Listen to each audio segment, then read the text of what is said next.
আসসালামু আলাইকুম। ৫ই আগস্ট ছাত্র জনতার গণ অভ্যুত্থানের মাধ্যমে হাসিনা সরকারের যখন চূড়ান্ত পতন হয়, তারপর থেকে বাংলাদেশের সাধারণ মানুষের মনে একটাই প্রশ্ন, আওয়ামী লীগকে পুরোপুরি নিষিদ্ধ করা উচিত। এই বিষয়ে অনেকে আমার কাছে প্রশ্ন করেছেন, তোমার এই বিষয়ে মতামত কি? আমি সে প্রশ্নের উত্তর এইভাবে দিব যে দেখেন, আওয়ামী লীগ সরকার যখন তার পতন হয়, এই দলটি অলরেডি একটা নিষিদ্ধ দলে পরিণত হয়ে গেছে। কারণ গত ১৬ বছর ধরে এই দলটি যে পরিমাণ বাংলাদেশের সাধারণ মানুষের উপরে দুর্নীতি অপশাসন চালিয়ে গেছে, একে অফিসিয়ালভাবে আপনি নিষিদ্ধ করেন বা নাই করেন, জনগণের মনে এ দলটার কোনো অবস্থানই নেই।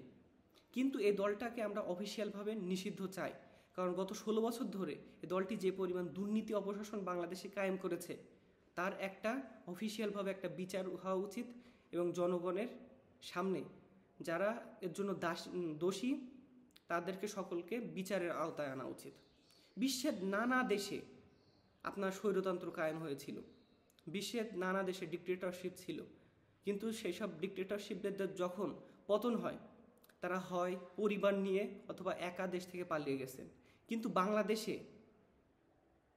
হাসিনার সরকারের পতনের পর স্বয়ং শেখ হাসিনা থেকে শুরু করে মফস্বলের যেসব পাতি নেতা পর্যন্ত ছিল, তারা হয় আত্মগোপনে চলে গেছে এবং যাদের সুযোগ হয়েছে তারা বিদেশে চলে গেছে। আপনার আরব বসন্তের সময় মিডল ইস্টে বিভিন্ন স্বৈরশাসক দেশ থেকে পালাইছিল, তারা হয়তো অধিকাংশ সময় নিজের পরিবারকে নিয়ে চলে গেছে। তো বাংলাদেশের ক্ষেত্রে সম্পূর্ণ ভিন্ন। এই ক্ষেত্রে বোঝা যায় যে আওয়ামী লীগ বাংলাদেশে কী চালিয়েছে, সাধারণ মানুষের উপরে কেমনভাবে নির্যাতন করেছে। এখন এই দলটা বাংলাদেশের রাজনীতি থেকে অলরেডি একটা একটা মৃত প্রাণী বা মৃত খচ্চরের মতন হয়ে গেছে। আপনি এটাকে নিষিদ্ধ করেন বা নাই করেন, এটা অলরেডি একটা ডেড ছাড়া আর কিছুই না। যেমন বাংলাদেশের ইতিহাস থেকে মুসলিম লীগ, তারপরে হাসিনার বাবার তৈরি বাকশাল, তারপরে যুক্ত ফ্রন্ট, এই দলগুলো কিন্তু ইতিহাস থেকে অলরেডি হারিয়ে গেছে, তাদেরকে নিষিদ্ধ করা লাগেনি।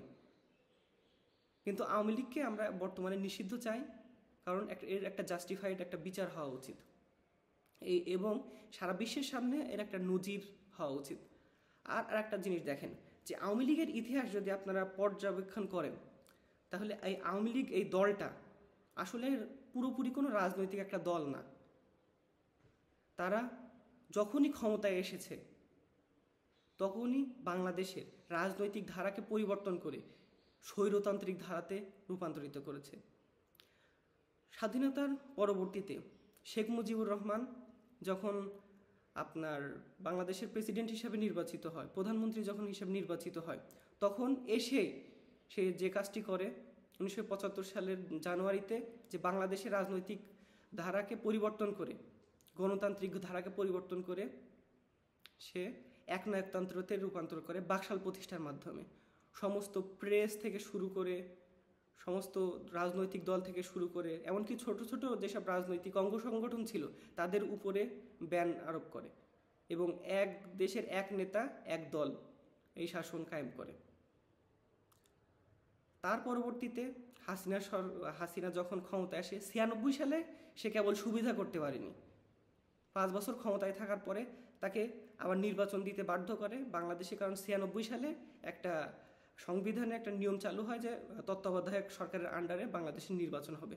শুধুমাত্র ওইটা ব্যতীত পরবর্তীতে 2008 সালে ভারতের মদতপুষ্ট এবং 1/11 যে মইনিউ সরকারের মাধ্যমে হাসিনা যখন 8 সালে ক্ষমতা গ্রহণ করে, তখন সে আবার বাংলাদেশের যত পরিমাণ যেগুলো রাষ্ট্রীয় প্রতিষ্ঠান ছিল, ব্যক্তিগত প্রতিষ্ঠান ছিল, সামাজিক প্রতিষ্ঠান ছিল, সে প্রতিষ্ঠানগুলোকে পুরোপুরি ধ্বংস করে, রাজনৈতিক কাঠামোকে পুরোপুরি ধ্বংস করে এবং বিরোধী দলকে ব্যাপক পরিমাণ জুলুম নির্যাতনের মাধ্যমে ধ্বংসের মাধ্যমে সে আবার বাংলাদেশের স্বৈরতন্ত্র ফিরায় নিয়ে আসে।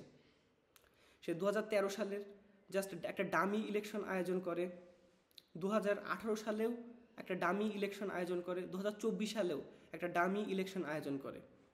এটা তার দলের যেসব মেম্বাররা আছে তারা নিজেরাই স্বীকার করে যেসব নির্বাচন আওয়ামী লীগ সরকারের আন্ডারে হয়েছে সেগুলো পুরোপুরি ফেয়ার না, কিন্তু সে ভারতের মদতপুষ্ট থাকার কারণে তার এতদিন কোনো কিছু হয়নি। কিন্তু ছাত্র জনতার আন্দোলনের মাধ্যমে তার যখন পতন হয় তখন সে বাংলাদেশ থেকে বাধ্য হয়ে ভারতে যায়।